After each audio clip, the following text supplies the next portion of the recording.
नमस्कार, मैं हूं आकाश वर्मा और आप देख रहे हैं हमारा बहुचर्चित कार्यक्रम आमने सामने। आमने सामने में हम अक्सर कई मुद्दों को उजागर करते हैं जो कि जनता के बताए हुए मुद्दे होते हैं, लेकिन इस बार की अगर मैं बात करूं तो जम्मू संभाग में जो सरोर टोल प्लाजा है वो कहीं ना कहीं बड़ा मुद्दा दिखता हुआ नज़र आ रहा है। हालांकि आज की बात करें तो जो युवा लोग थे जिनको पकड़ा गया था उनको आज रिहा कर दिया गया है। युवा राजपूत सभा के जो लोग थे उनको रिहा कर दिया गया है, लेकिन इस रिहाई में जो जम्मू संभाग के लोग हैं, उधमपुर के लोग हैं, या जम्मू संभाग से जुड़े हुए जितने भी लोग हैं उन्होंने कड़ा संघर्ष किया है। लेकिन अभी भी यही कहा जा रहा है कि अभी ये जो लड़ाई है वो अधूरी है। तो इसी मुद्दे को लेकर आज मैं बात करना चाहूँगा। हमारे समक्ष मौजूद है पूर्व शिक्षा मंत्री व पैंथर्स नेता हर्षदेव सिंह जी। जी हर्षदेव जी, आपका हमारे कार्यक्रम में बहुत बहुत स्वागत है।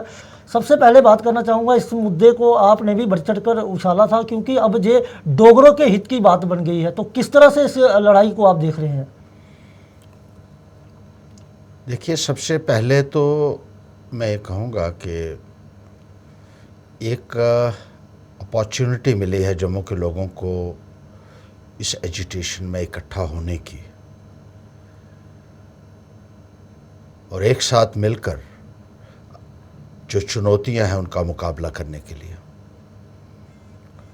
सरोर टोल प्लाजा जो है वो खुलना ही नहीं चाहिए था। पहली बात तो ये है, आपको याद होगा जब ये बीजेपी के लोग अपोजिशन में थे तो उस वक़्त वहाँ जो नुमाइंदे थे जहाँ वो खुल रहा था तो उन्होंने उस वक़्त बहुत शोर किया कि ये खुल ही नहीं सकता है, और वो खुद ही वो जो है गिनती और बेलचे लेकर आ गए थे वहाँ कि ये टोल प्लाज़ा हम खुलने नहीं देंगे। लेकिन जब वो सरकार में आ गए तो अपने घर के बाहर उन्होंने खुलवा दिया वो टोल प्लाज़ा, और लोगों को किस तरीके से निचोड़ा जा रहा है ये टोल प्लाज़ा के माध्यम से, कानून का उल्लंघन करते हुए 60 किलोमीटर्स तक आप दूसरा टोल प्लाज़ा नहीं लगा सकते हैं। जी, इन्हीं के मंत्री का एक बयान है जो अभी वायरल हो रहा है, जी, गडकरी जी का। उन्होंने खुद इनके मंत्री का बयान भी है और यही कानून भी है। उसके मुताबिक ये टोल प्लाज़ा लगाना जस्टिफाइड नहीं था, जायज़ नहीं था, लेकिन उसके बावजूद लगाया गया, और उस वक़्त लगाया गया जब भारतीय जनता पार्टी की हुकूमत थी। जो पार्टी लोगों को ये कहती रही है कि जब उनकी हुकूमत आएगी तो अच्छे दिन आ जाएंगे, बहुत जो है हम निज़ाम के अंदर बहुत अच्छी अच्छी तब्दीलियां करेंगे, और अलग अलग किस्म के लोगों को लुभावने वादे जो है उन्होंने दिए, और आने के बाद जिस तरीके से ये किया तो एक शुरुआत अब हुई है टोल प्लाज़ा से, और जो बाकी के मसले हैं वो भी आस्ता आस्ता इसमें आ जाएंगे। जो लोगों को दिक्कतें आ रही हैं, जो स्मार्ट मीटर की शक्ल में ये लोग फ़ैसला ले रहे हैं, प्रॉपर्टी टैक्स लगाया जा रहा है, जिनकी वजह से लोगों के अंदर एक रोष देखने को, ये कुछ एक ऐसे मुद्दे हैं जैसे शराब की दुकानें जो हैं वो हर गली पे, हर नुक्कड़ पे खोली जा रही हैं, और जो भी फ़ैसले लिए जा रहे हैं जन विरोधी फ़ैसले लिए जा रहे हैं, जिसमें लोगों की ज़मीनें भी बहुत सारों की खाली करवाई गई जो 100-100 साल के वहाँ रहते थे। कानून बनाए जा रहे हैं कि अब कोई भी मकान बनाएगा, गाँव के अंदर बनाएगा, दूर दराज में बनाएगा, तो उसको भी पहले इजाज़त लेनी पड़ेगी। पहले कोई रेवेन्यू डिपार्टमेंट है, कोई रूरल डेवलपमेंट डिपार्टमेंट है, उससे इजाज़त लेनी पड़ेगी। ऐसे कुछ फ़ैसले हैं जिसकी वजह से लोगों को बहुत ज़्यादा असुविधा होगी और भ्रष्टाचार भी बढ़ेगा। तो ये सारे मुद्दे हैं जो आस्ता आस्ता करके उभर के आगे आ रहे हैं। एक शुरुआत हुई है टोल प्लाज़ा से, उसमें लोगों का जो है बहुत सहयोग भी रहा है, मैं ये कहना चाहता हूँ। हर चीज़ अगर मैं एक बात करूँ, हालांकि जन विरोध तो देखने को मिल ही रहा है भाजपा के खिलाफ, लेकिन जो यहाँ पर आज की बात करूँगा वहाँ पर एक धरना प्रदर्शन चल रहा है, उसमें भाजपा नेता भी समर्थन करते हुए नजर आ रहे हैं।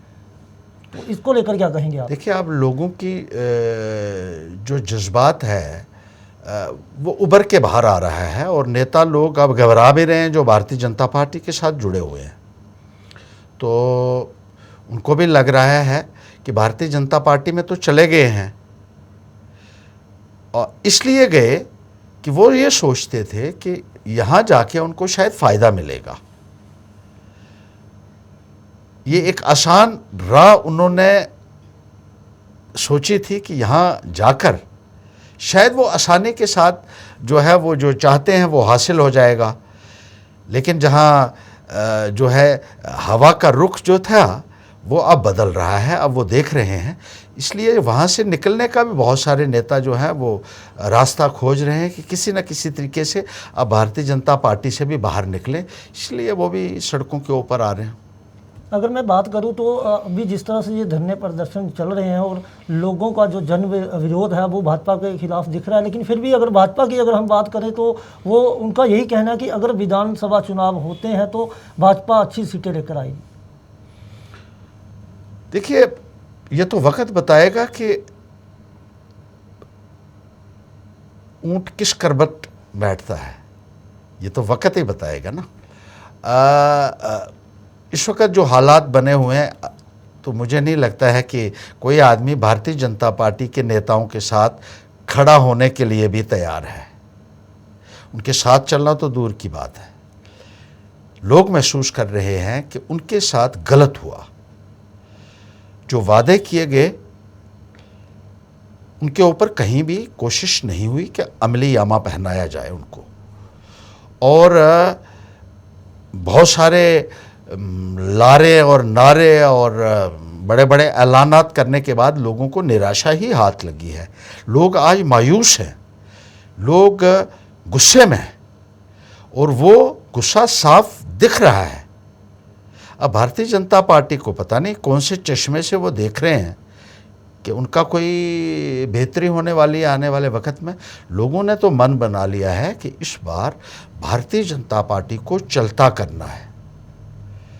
ना केवल टोल प्लाजा की बात है, बल्कि बहुत सारे ऐसे इश्यूज़ हैं, जैसे मैंने जिक्र किया, बेरोज़गारी आज अपनी चरम सीमा के ऊपर पहुंच चुकी है। हिंदुस्तान में जम्मू कश्मीर की मैं बात करूं तो वो तो पहले पायदान पे पहुंच गया है बेरोज़गारी के हिसाब से।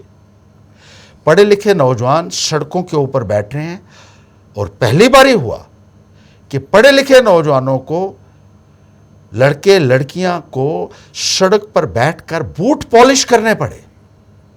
ये हमने देखा, किसी हुकूमत में ऐसा नहीं हुआ। और जो लोग काम करते थे उनको नौकरी से बर्खास्त किया गया। हेल्थ डिपार्टमेंट में एक प्रोसीजर के तहत लोग लगे हुए थे, उनको बाहर निकाल दिया गया, और कोरोना के टाइम बाहर निकाला। देखिए सरकार की सोच, देखिए जिस वक्त सबसे ज़्यादा उनकी ज़रूरत थी उनको निकाल दिया। समागरा के तहत जो टीचर्स लगे हुए थे, एक प्रॉपर प्रोसीजर के तहत लगे हुए थे, उनको बाहर निकाल दिया गया। जो प्रोसीजर के तहत लगे हुए थे बहुत सारे डिपार्टमेंट में, उनको बाहर निकाल दिया, और बैकडोर एंट्री वालों को आपने पूरे तरीके से उनको अकोमोडेट किया जॉब्स में।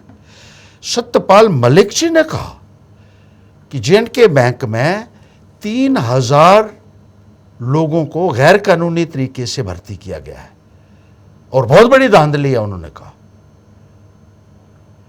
उसके बाद वो यहाँ से चले गए, और कोई कार्रवाई उस संदर्भ में नहीं हुई। J&K बैंक में ही एक लिस्ट जो है वो इसलिए कैंसिल कर दी गई क्योंकि उसमें ये कहा गया जम्मू के ज़्यादा लोग आ रहे हैं। आपको याद होगा, सारे मीडिया में उस वक़्त आया था। इसी तरीके से बहुत सारे ऐसे हमने देखे। अभी हाल ही में जो पुलिस की भर्तियां थी, जो इंजीनियरिंग की भर्तियां थी, और अकाउंट्स असिस्टेंट की थी, उसमें एक ब्लैक लिस्टेड कंपनी को लगाया गया भर्ती करने के लिए, और फिर उसमें एक बहुत बड़ा स्कैम निकल के बाहर आया, और उसमें ये खुलासा हुआ कि 30-30 लाख रुपए में पर्चा बिका है।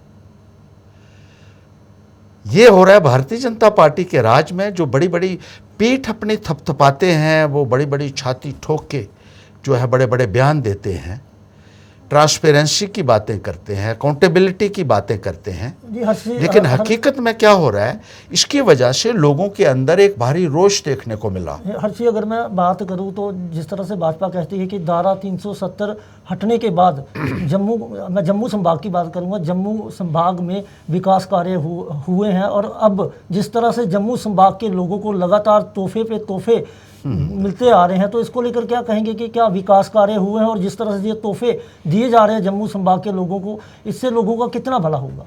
देखिए, विकास कहाँ हो रहे हैं, ये सबसे बड़ा सवाल ये है कि विकास तो बीजेपी के लोगों का ही हो रहा है। वो लोग जो कहीं एग्जिस्ट नहीं करते थे, आज वो लोग जो है बड़े बड़े उनके पास हवेलियां हैं, बड़ी बड़ी गाड़ियां हैं, उनका अपना विकास हो गया है। लेकिन लोगों का क्या हुआ है, ये एक बहुत बड़ा प्रश्न है। अगर आप गांव में चले जाइए, सड़कों की हालत देख लीजिए, स्कूलों की हालत देख लीजिए। आज भी हम टूर पे कहीं गए थे एक इलाके में, ना मास्टर हैं, ना सड़कें बची हैं, इतनी बुरी हालत है। बिजली और पानी की इतनी समस्या है लोगों को। टीवी के ऊपर ये लोग कहते हैं कि 24 घंटे बिजली। अक्सर हम देखते हैं कि दिल्ली से भी बीजेपी के नेता बड़े बड़े ऐलान करते हैं 24/7, बड़े बड़े ग्लैमरस स्लोगन्स इस्तेमाल करके लोगों को लुभाने की कोशिश करते हैं। घर घर नल, पीने को पानी कहीं है नहीं। गांव में आज भी हमारी बहनें, माताएं जो हैं, महिलाएं जो हैं, वो कई कई किलोमीटर पैदल चलकर तालाब से और नाले से पानी भरकर लाती हैं और वो पानी पीते हैं। और टीवी पे कहा जाता है घर घर नल लग गया है। कहाँ हुआ है विकास? कौन से विकास की आप बात कर रहे हो?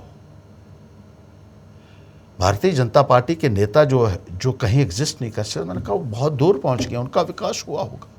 विकास कहीं नहीं है।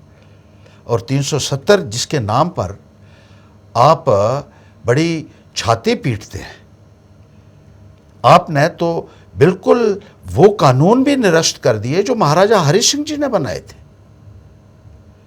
स्टेट सब्जेक्ट लॉ महाराजा हरि सिंह जी ने 1927 में बनाया, और इसलिए बनाया ताकि जम्मू कश्मीर के लोगों के हित सुरक्षित रहे।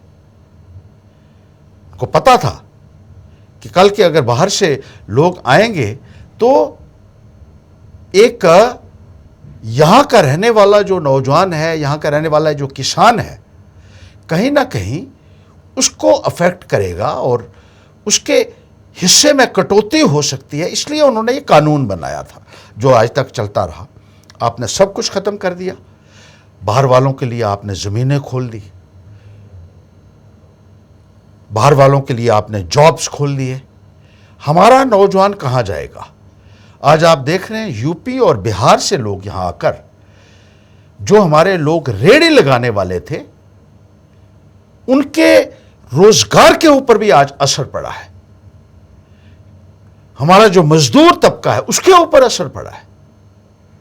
उसको भी आज वो मेहनताना नहीं मिल पा रहा है जिसका वो हकदार था। यहाँ नहीं, उनका कहना है कि अगर इंडस्ट्रीज लगेंगी जम्मू या कश्मीर में तो बेरोजगारी दूर होगी।